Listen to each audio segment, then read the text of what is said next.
번째 캐시팅 동작은 골반의 중립을 이끌어내는 데 도움이 될 수 있어요. 자, 어떤 사람은 골반이 이렇게 뒤로 경사가 되어져 있는 사람이 있습니다. 또 어떤 사람은 골반이 앞쪽으로 이렇게 경사가 심해져 있는 사람들이 있어요.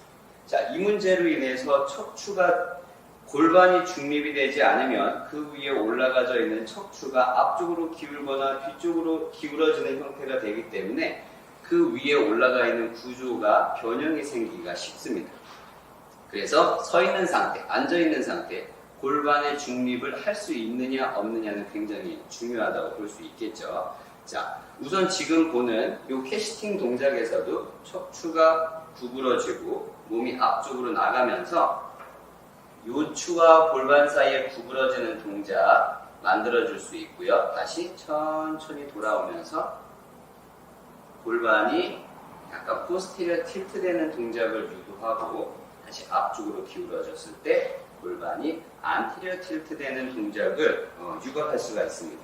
다시 내려놓으시고요. 그래서 캐시팅 동작에서는 골반의 모션까지 촉진을 시킬 수가 있는데 앉아있는 자세를 보게 되면 다리를, 대퇴를 옆으로 벌리고 플렉션 한 상태, 에이비덕션, 플렉션, 그리고 익스터널 로테이션이 결합되어 있는 자세이기 때문에 고관절은 열려있는 자세라고 볼 수가 있습니다. 우리가 고관절을 공부할 때 고관절이 최대 닫혀있는 자세, 최대 열려있는 자세를 공부를 했었죠.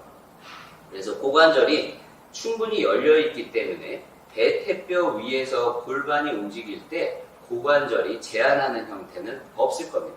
그래서 움직이기가 이렇게 놓여져 있는 자세에서 골반의 움직임을 가져가기가 훨씬 수월한 상태가 되고요. 자, 이 상태에서 골반이 뒤쪽으로 기울어져 있는 사람, 앞쪽으로 기울어져 있는 사람한테 도움을 줄 수 있는데 우리가 펠빅이 너무 안테리어 틸트 되어 있는 사람들한테는 포스테리어 틸트에 대한 경험을 만들어주면서 골반의 움직임, 다시 천천히 돌아와서 팔이 위로 올라오면서 다시 골반의 안테리어 틸트, 포스테리어 틸트 양쪽 방향의 움직임을 촉진을 시킬 수가 있습니다. 다시 내려주시고요.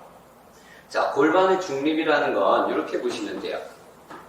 자, 움직임이 여기가 중립이라고 한다고 하면 이만큼도 움직일 수 있고 뒤쪽으로도 이만큼도 움직일 수 있다라고 하면 중립이라는 걸 찾기가 훨씬 쉬울 겁니다. 하지만 골반이 안테리어 틸트 되어 있는 사람들 같은 경우 이만큼은 갈 수 있는데 뒤로 갈 수 있는 게 없거나 경험이 없게 되면 이 사람의 중립은 요게 아니라 요게 이 사람의 중립일 수가 있습니다.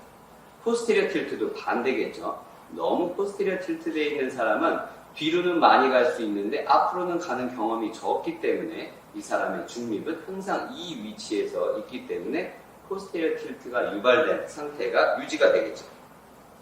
그래서 캐시팅 동작을 통해서도 골반의 무브먼트를 촉진하게 돼서 골반이 앞쪽으로 기울어져 있는 사람, 뒤로 기울어져 있는 사람한테 도움을 줄 수가 있습니다.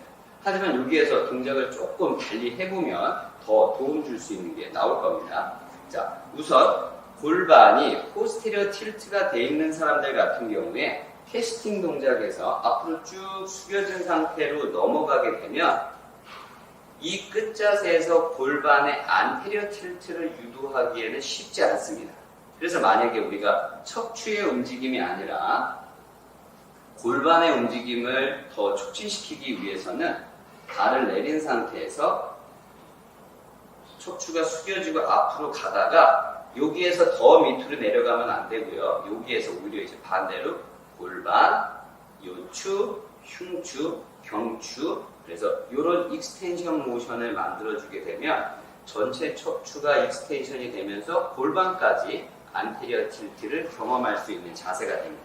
다시 원래대로 돌아오면서 척추 분절 운동과 골반이 포스테리어 틸트가 됐다가 다시 또 앞으로 오면서 안테리어 틸트, 다시 골반의 포스테리어 틸트를 촉진을 하고요. 앞쪽으로 넘어가면서 다시 골반의 안테리어 틸트를 촉진하는 형태. 그래서 구간을 조금 더 짧게 잡는 게 도움이 되겠죠. 다시 숙여지면서 포스테리어 틸트가 만들어지고 바가 위로 올라가면서 안테리어 틸트. 그래서 이 사람한테는 포스테리어 틸트, 안테리어 틸트, 상대적으로 포스테리어 틸트 되어 있는 사람한테는 안테리어 틸트를 경험시키는 게 충분히 필요하다고 볼 수 있고요. 다시 내려놓습니다. 자, 만약에 안테리어 틸트가 많이 되어져 있는 사람한테는 원래 동작대로 숙이면서 앞쪽으로 넘어가셔도 됩니다. 자, 왜냐하면 포스테리어 틸트가 만들어지고 다시 이렇게 오는 과정에서 안테리어 틸트를 가진 사람은 이 부분을 굉장히 곽인장해서 쓰려고 하기 때문에 이 위치로 하게 되면 더 이상 안테리어 틸트가 만들어지지가 않습니다. 구조적으로 이 위치에 놓여져 있게 되면 그리고 숙여지게 되면서 고관절의 플렉션 범위가 더 커지는 형태가 되면 골반은 안테리어 틸트가 될 수 없고 대퇴표의 움직임에 따라서 포스테리어 틸트 되는 형태가 저절로 만들어지기 때문에 안테리어 틸트 되어 있는 사람한테는 원래 캐스팅 동작대로 앞으로 쭉 숙이는 동작이 제동 장치가 되어줄 수 있다고 볼 수 있겠죠. 자, 그리고 이 부분도 우리가 볼 수 있어요. 펠빅이 안테리어 틸트 되어 있는 사람들은 대부분 뒤쪽이 곽인장되어져 있다 보니까 라키스머스 도지 근육이 짧아질 수 있는 광배근이 짧아질 수 있는 충분한 환경이 됩니다.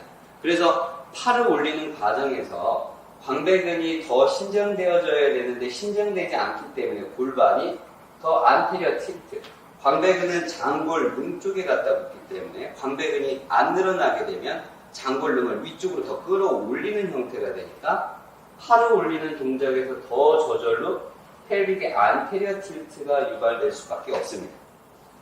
자, 많은 사람들이 골반의 안테리어 틸트를 갖고 있는 사람들 중에 많은 사람들이 광배근이 짧아져 있는 경우가 있고요. 이 광배근이 짧아져 있는 경우에도 마찬가지로 캐스팅 동작을 하면 동작을 한번 볼게요. 쭉 숙인 상태, 앞으로 쭉 내려가는 상태, 가슴과 바닥이 조금 더 가까워지는 자세가 되면 골반은 포스테리어 틸트가 되면서 골반은 포스테리어 틸트가 안테리어 틸트가 안 되고 약간의 포스테리어 틸트가 되면서 장골 능이 뒤쪽으로 조금 더 빠지는 형태가 되고요. 팔이 위로 뻗어지면서 광배근이 늘어났고 이 일리아 크레스트는 앞쪽으로 딸려가지 않고 뒤로 왔으니까 이 동작은 광배근이 최대 신장되는 자세라고 볼 수 있습니다.